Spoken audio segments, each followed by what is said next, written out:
There are two key events in nutrition that we're going to address here. One is an event in our ancient history and one is in our modern history. Event one is the agricultural revolution.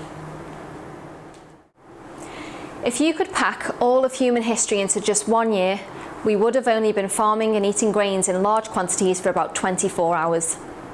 Farming started in multiple locations up to 10,000 years ago as the climate changed from cold to warm and dry. Simultaneously, large game animals started to decline. Foragers collected their favourite plants and dropped seeds or roots near campsites. Some fruits were sweeter or less bitter. A few wild grasses had seeds that stayed on the stalks, making them easier to collect. Returning to old sites, foragers sometimes found better food strands and again chose the best to eat. Bit by bit, plants were accidentally domesticated and later deliberately planted near permanent villages. The plants varied: grains like teff, sorghum, millet, roots like cassava, taro, and fruits like olives and figs all became radically different to their wild relatives. In parallel, some herd animals were tamed and came to be managed as a regular supply of food. Once farming began, it spread across huge areas.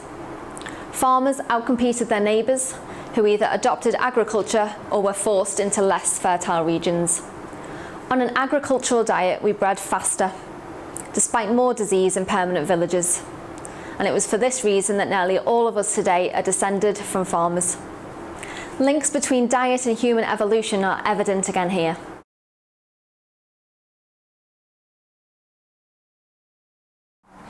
In the last video, we mentioned the link between diet and evolutionary change. So let's look into this a little bit more. If your ancestors kept cattle for milk, you may have the genes to digest sugar as an adult. In Africa, the Maasai herders, consuming largely milk, meat and blood, sounds delicious, have genes for both milk digestion and to protect against a high-fat diet. As you can see in the charts, only 1/3 of the Earth's population produce the lactase enzyme during adulthood, which enables them to digest milk properly. If your ancestors farmed starchy crops, you may have saliva that digests starch more readily, and this may help protect against diabetes. Potential vitamin and mineral deficiencies from our switch to grain-based diets could also possibly be overcome by drinking milk, thus providing a further evolutionary advantage.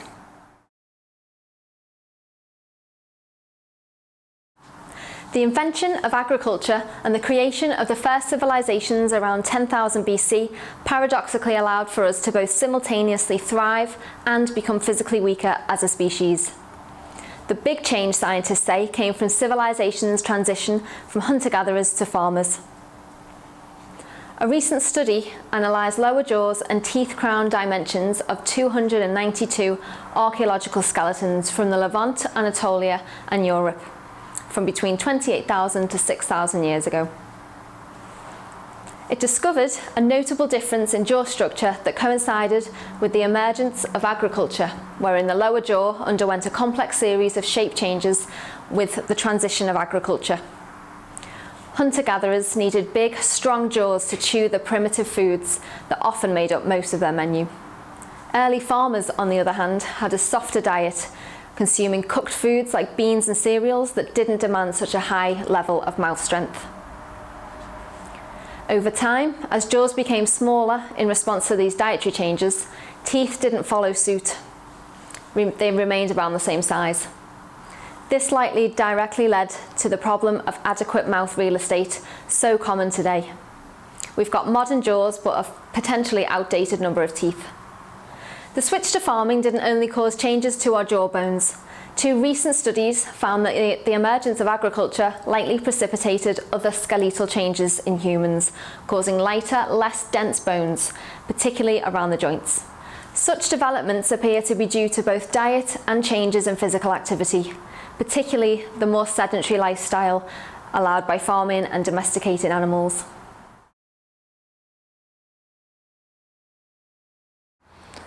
So what happens when you take a modern hunter-gatherer culture and quickly change their eating habits to that of a modern Western diet?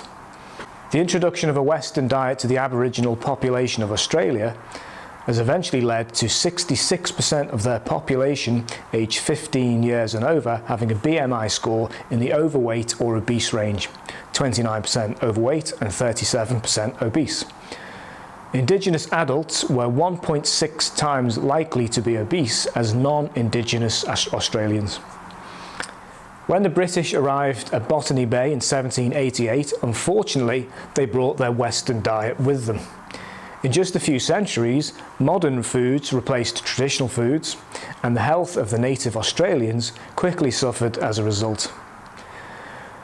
The table shows the health of Australian Aborigines as hunter-gatherers and compares it with Aborigines after Westernisation.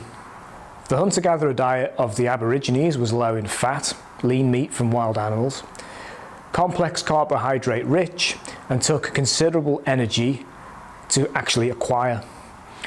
The westernised diet of the Aborigines, in turn, is high in fat from domesticated animals with simple carbohydrates in the form of refined sugars, e.g. sucrose and corn syrup, which take little effort to obtain.